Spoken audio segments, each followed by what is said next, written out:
सम्राट राजा विक्रमादित्य की मृत्यु के बारे में 31वीं पुतली कौशल्या ने बताया।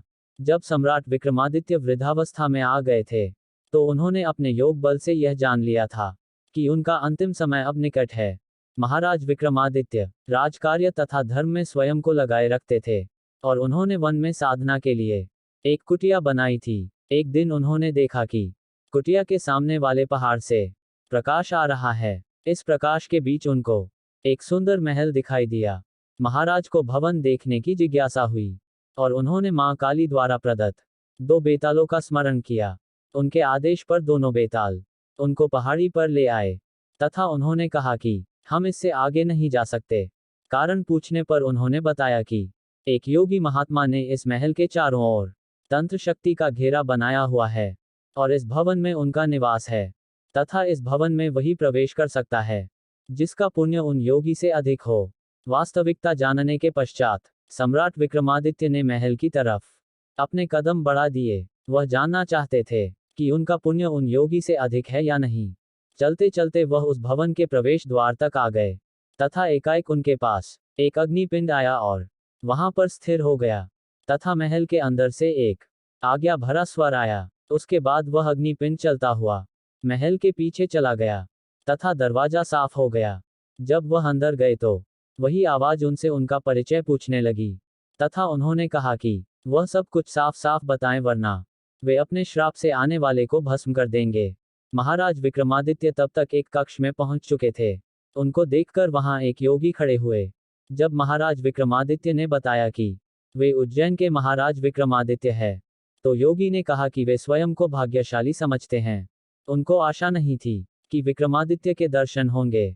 योगी ने उनका बहुत आदर सत्कार किया, तथा महाराज विक्रमादित्य से कुछ मांगने को कहा।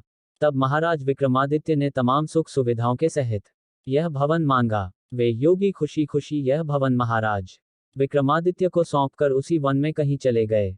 काफी दूर चलने के पश्चात उन योगी को उनके गुरु मिले। जब उनके गुरु ने उनसे इस तरह वन में भटकने का कारण पूछा, तो उन्होंने कहा कि वे उस भवन को महाराज विक्रमादित्य को भेंट कर चुके हैं। यह सुनकर उनके गुरु को हंसी आ गई।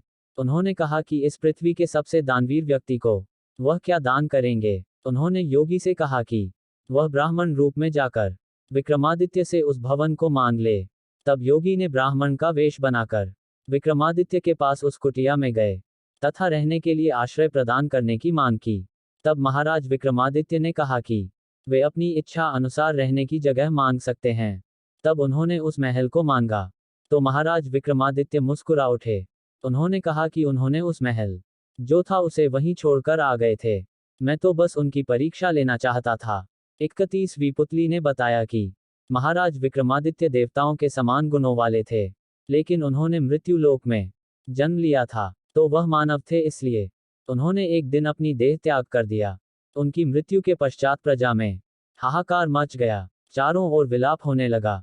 जब उनकी चिता सजाई गई, तो देवताओं ने उनकी चिता पर पुष्प वर्षा की। महाराज विक्रमादित्य के पश्चात उनके बड़े पुत्र को राजगद्दी दी गई, लेकिन वह उस सिंहासन पर बैठ नहीं सका। उसको समझ नहीं आया कि वह क्यों इस सिंहासन पर नहीं बैठ पा रहा है। फिर एक दिन स्वयं महाराज विक्रमादित्य उसके सपने में आए और कहा कि तुम इस सिंहासन पर तभी बैठ सकोगे जब तुम देवत्व को प्राप्त कर लोगे, और जब तुम अपने पुण्य तथा यश से इस सिंहासन पर बैठने लायक हो जाओगे, तो मैं स्वयं तुम्हारे सपने में आकर तुम्हें बता दूंगा। लेकिन महाराज विक्रमादित्य उनके सपने में नहीं आए। तब उज्जैन के विद्वानों ने महाराज विक्रमादित्य की मौत के पश्चात उनके बराबर का योग्य के राजा न होने के कारण इसे दफनाने का फैसला लिया। महाराज विक्रमादित्य ने सपने में आकर फिर कहा कि कालांतर में अगर कोई सर्वगुण संपन्न राजा होगा, तो यह सिंहासन स्वयं ही उसके अधीन हो जाएगा। उनके पुत्र ने महाराज विक्रमादित्य की आज्ञा के अनुसार मजदूरों को बुलाकर सिंहासन को जमीन में गड़वा दिया, तथा स्वयं खंभावती में राज करने लगे।